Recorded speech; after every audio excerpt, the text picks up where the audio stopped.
My name is John Diksa, and I'm the president of SOS Attitude. Okay. What is SOS Attitude? Well, SOS is an organisation that is essentially trying to relieve people who are in natural disasters.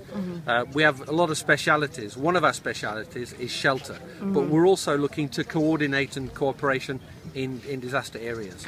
And where have you guys gone before here? Every disaster on the planet.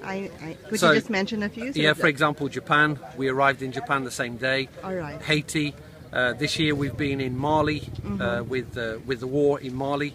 We've been in Mexico. We've been in Pakistan for earthquakes.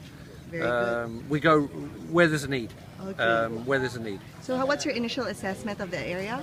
Well, in fact, the initial. So I can see there is, because of the destruction of where we are.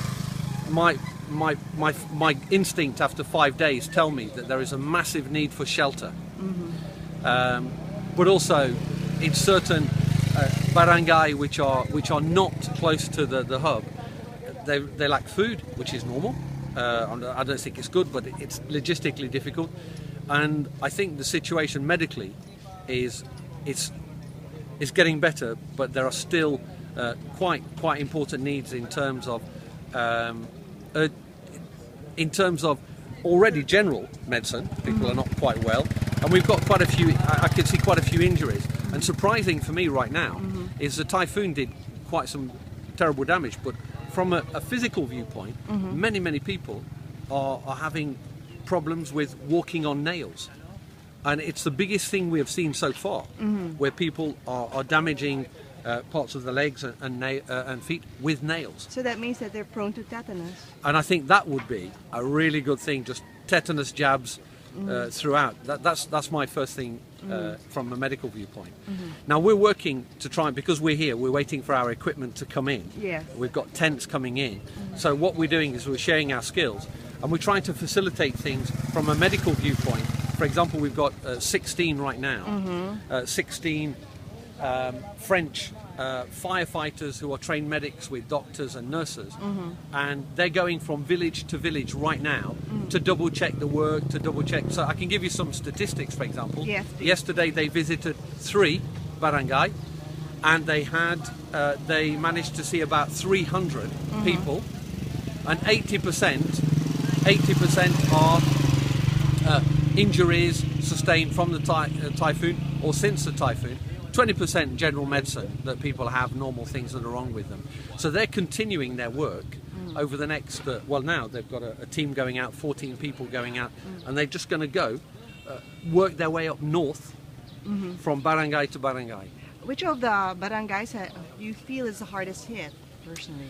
Well, from what I've seen so far, it seems all the barangay which are Sapyo, very close to... Yes, to Guen, yeah, very close actually. We noticed, we went to a place which was terrible called Hernandi. This is about 40 kilometers north, and it's total destruction. But it seems that they've been sending their injured to the hospital 40 kilometers north. So because they had no problems of transportation, so they managed to take people there. Okay, so the roads are clear going there? The roads are very clear, yeah, actually, yes. Now. For now. Okay. Yes. So yesterday we visited 2 areas which had recently been cleared, and they very recently been cleared. So we went to see if we could do an assessment in terms of shelter, medical. They were delivered some food by helicopter, which was quite surprising. So there was just a little lack of communication about do we need a helicopter to go, or can we go in a pickup? Yes. So they decided to go with a helicopter. Yes. Which Which is an incredible waste. Yeah. Because they delivered 5 small bags of rice for 66 families. Not enough also. No. So, but that's normal. I'm not saying it's good, but that's communications, because it's difficult to communicate with no telecommunications. Yeah, I think there's only a few satellite phones operating. Yeah. And also, not only satellite phones operating, but no electricity to recharge the batteries. Yes. So it says, I think what's happening also, there's no more crude. The gasoline, the petrol is a problem also. Well, it's also a problem for everybody. Yeah. Getting patients to hospital. Yeah. But it's also a problem trying to go and reach the areas So we're very lucky because we've managed to have a little bit of diesel. Yes. And so we have to drive slowly, so we don't consume too much petrol. And I can see right now my instinct is the priority should continue to be medical. Some people have got they've got wounds on their feet from nails. With the water, with the temperature, it goes from a small cut to a large cut to an infected cut. What happened yesterday? We gave you some medicine. Were you able to give it to the person? Yeah, we went back. We decided to go back. Okay. We went was back. it in Hernani? Where was this? Now this was in a small barangay called Asga, Okay. which is just about 25 kilometers north. And we took two French medics with us. Yes. And when we were looking around, we used their time Yeah. to do 1 or 2 medical visits. And we saw a man sitting down who wasn't very well. Yes. And he thought he had a fractured foot. Uh-huh. But in fact it wasn't, it was an infected foot. Oh my gosh. But very deep. Yes. And it started to smell, so it Yes. wasn't very, very good. Yes. He was given an antibiotic, but it wasn't strong enough. And so we were quite concerned because that can lead very quickly to an amputation. So we came down and we were very grateful actually to come and see you. I must say that. Well, I must say that because we were very grateful because you gave us a much stronger antibiotic. Hopefully it helps. Well, it's going to increase his chances. Yes. That's what it's about right now. Yes. There's no right or wrong solution. It's can we increase the chances of success? Can we decrease the chances of failure? And I think that should be the mantra right now. There are no rights and wrongs. No, we have to say, will this increase the chance of success? Yes, let's do it. Will it decrease the chances of failure? Yeah. We don't Okay, know. Yeah. so we need to make these decisions. And I think what we're looking to do right now is today our equipment has not come, so we can continue to assess, but we need to do things. So right now we've decided to start facilitating the work of the French medics. Okay. And they've got a team coming in. They've got 16, which is a big team. Yeah. And they've got another team coming in of 16. Okay. And so one of the things we could really do with, if we could have some help, is they're arriving in Cebu City, Okay. but there's no means of transport to get them here. Okay. They've also got a team leaving to go back to Cebu City, and they've got no means of transport.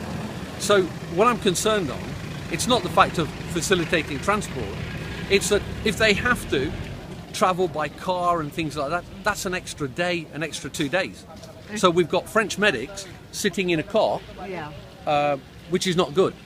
Okay, they're very friendly, but they're not doing anything. Yeah. So if we had a solution which said, okay, well look, we got a plane which is here, and it took 13 French medics here and brought 13 French medics there. Well, that means that if there are 13 of them and we save 2 days, that's 26 days that we've saved. Yes, that's true. That's And 26. right now, every day counts. Every day counts, because these are professionals. You know, we've got lots of volunteers, and we need to use volunteers, but these are professionals.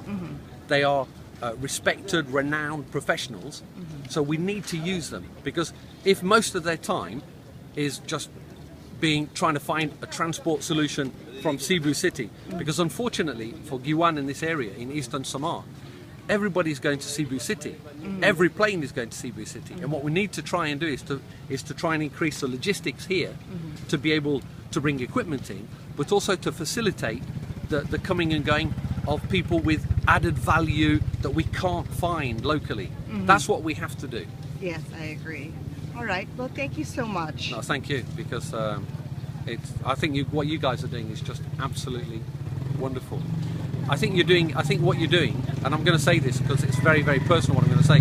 I think what you guys are doing, you are doing good, but you're doing it well. That's what I think you're doing. Thank you. Doing good is one thing, Yes. but doing it well is another thing, Thank because you. people can learn from it.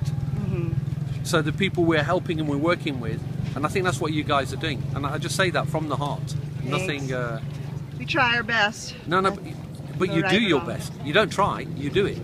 That's not the same. Yeah. Everybody can try, but you guys have proven the model. You're saying, okay, let's do it, but let's do it well, and let's do it now. And let's do it quick. Yeah, let's do it now.